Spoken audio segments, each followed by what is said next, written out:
Taste the Daily. Chennai எண்ணூரில் திமுக நிர்வாகியின் தூண்டுதலின் பேரில் அடியாட்கள் வைத்து அதிமுக நிர்வாகியை தாக்கியதில் படுகாயமடைந்த அவர் மருத்துவமனையில் சிகிச்சை பெற்று வருகிறார். காமராஜர் நகர் பகுதியில் செயல்பட்டு வரும் ஊர்நலச் சங்கத்திற்கு 3 ஆண்டுக்கு ஒருமுறை தேர்தல் நடத்தப்பட்டு வந்த நிலையில் திமுக நிர்வாகி திருசங்கு என்பவர் ஊர்நலச் சங்க தலைவர் பதவி முடிந்தும் 7 ஆண்டுகளுக்கு மேலாக அப்பதவியில் இருந்து வருகிறார். இந்த நிலையில் அதிமுகவை சேர்ந்த திருநாவுக்கரசர் என்பவர் ஏன் தேர்தல் நடத்தவில்லை என திருச்சங்குவிடம் கேட்டுள்ளார். அப்போது அவரது தூண்டுதலின் பேரில் தமிழமுதன் என்பவர் தாக்கியதில் தலையில் பலத்த காயமடைந்த திருநாவுக்கரசருக்கு மருத்துவமனையில் தீவிர சிகிச்சை அளிக்கப்பட்டு வருகிறது.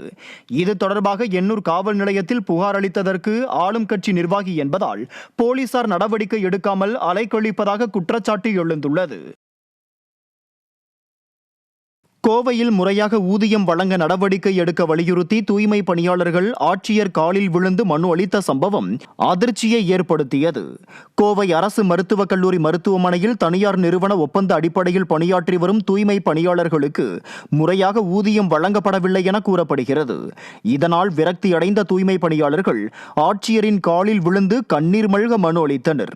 மேலும் ஸ்டாலின் அரசு தலையிட்டு நடவடிக்கை எடுக்க வேண்டும் எனவும் அவர்கள் கோரிக்கை விடுத்துள்ளனர்.